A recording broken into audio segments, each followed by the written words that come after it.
비타민C의 수치에 따라 사망률이 증가합니다. 아무리 몸에 좋은 비타민이라고 해도 과유불급이라는 말이 있죠? 지금까지 대부분의 사람들은 비타민C 과다 복용 부작용에 대해서 위통, 설사, 속쓰림과 같은 위장관 증상과 신장 결석 등 정도만 알고 있을 것입니다. 오늘 영상에서 나올 비타민C의 부작용은 사람의 수명에 직접적으로 관련된 것이기에 다른 영상들보다는 조금은 더 무거운 내용이 될 것 같습니다. 그러니 비타민C에서 발견된 문제가 어떤 것인지, 그럼 우리는 대체 어떻게 받아들여야 하는지 알아보고 생각하는 시간을 가져보도록 하겠습니다. 또한 혼자 보지 마시고 소중한 사람들의 건강을 위해서라도 영상을 공유해주세요. 그 전에 구독, 좋아요는 콘텐츠 제작에 큰 힘이 됩니다. 여러분은 평소 비타민C를 얼마나 챙겨 드시고 있나요? 비타민C는 수용성 비타민으로 인체 내에서 필요한 양만큼 사용되고 사용하지 않는 나머지 대부분은 소변을 통해 배출이 됩니다. 따라서 비타민C와 같은 수용성 비타민은 일반적으로 몸 안에 저장되지 않으므로 지속적으로 섭취하는 것이 중요합니다. 그러나 작년에 발표된 한 연구에서 혈중 비타민C의 수치와 사망률 간의 연관성에 대해 보고되어 이제 비타민C 섭취에 있어서 더 주의를 기울이셔야 합니다.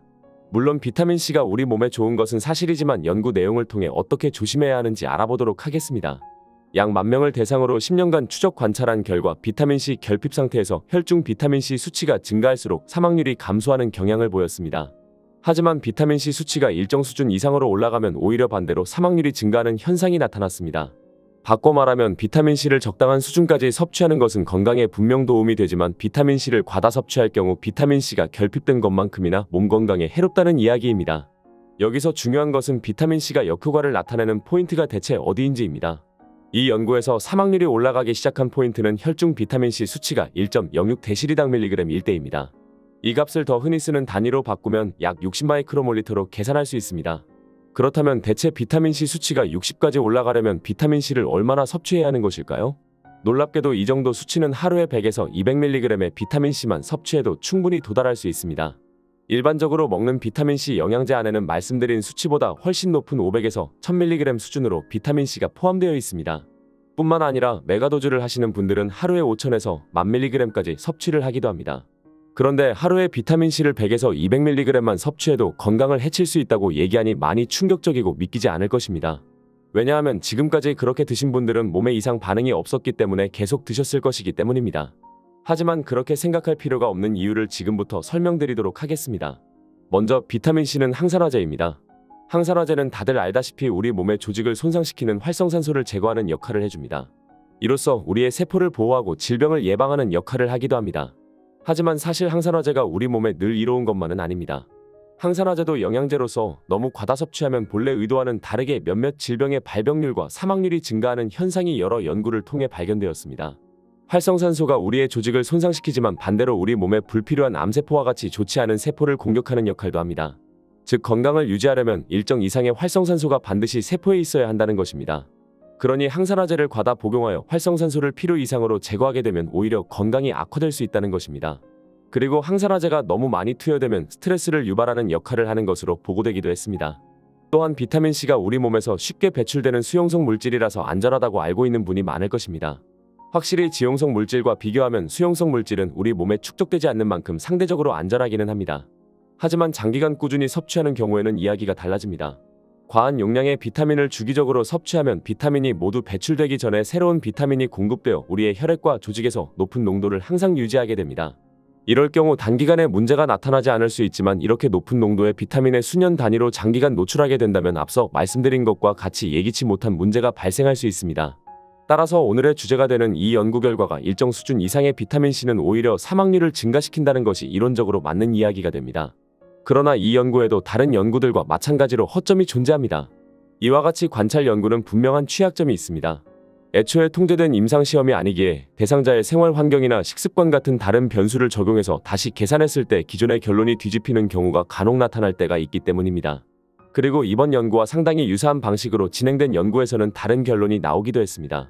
당시 연구에서도 심혈관계 질환으로 인한 사망률은 이번 연구 결과처럼 60마이크로몰리터를 기점으로 다시 증가했으나 전체 사망률은 비타민C 수치가 60마이크로몰리터든 그 이상이든 비슷한 값을 보였습니다.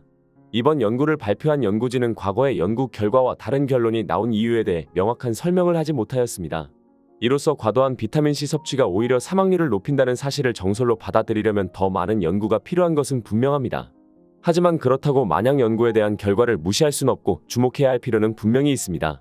우리가 현재 복용하는 비타민C 영양제가 실제로 우리 건강에 도움을 주는 게 맞는지, 너무 많이 섭취하는 것은 아닌지 비판적으로 바라볼 필요가 있다는 것입니다.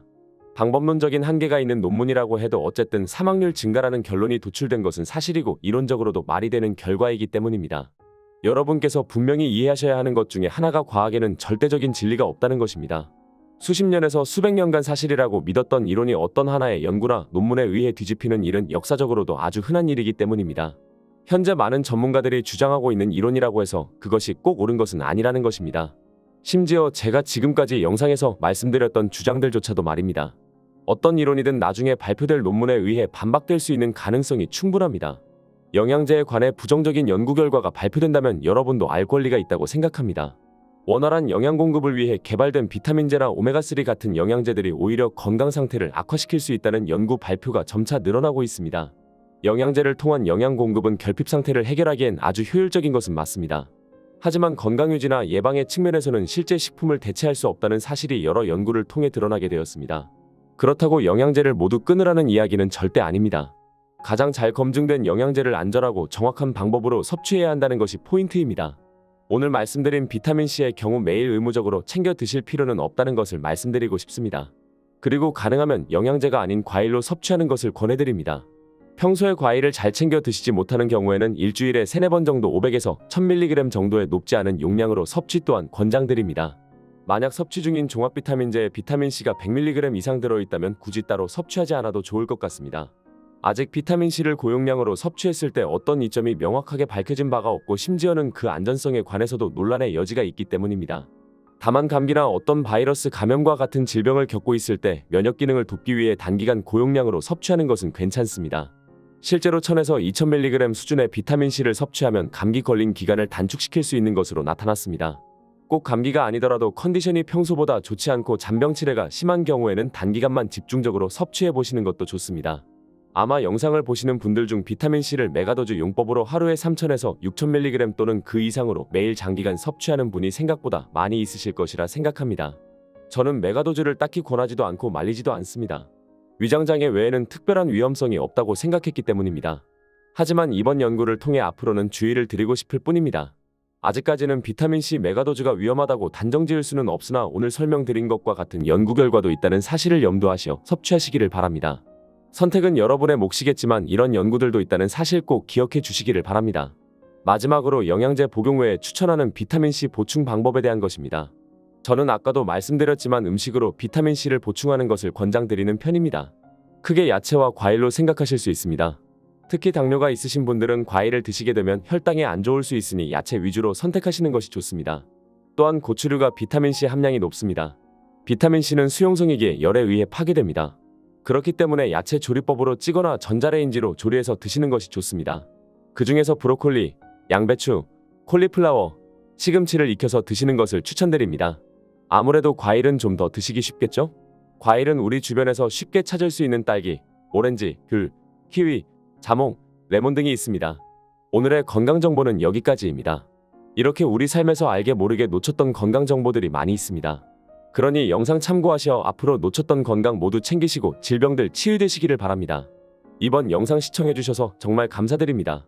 다음 영상에서도 여러분의 건강에 도움이 되는 영상 가지고 찾아뵙도록 하겠습니다.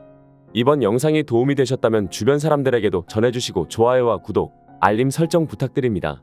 감사합니다. 다음에도 함께해요.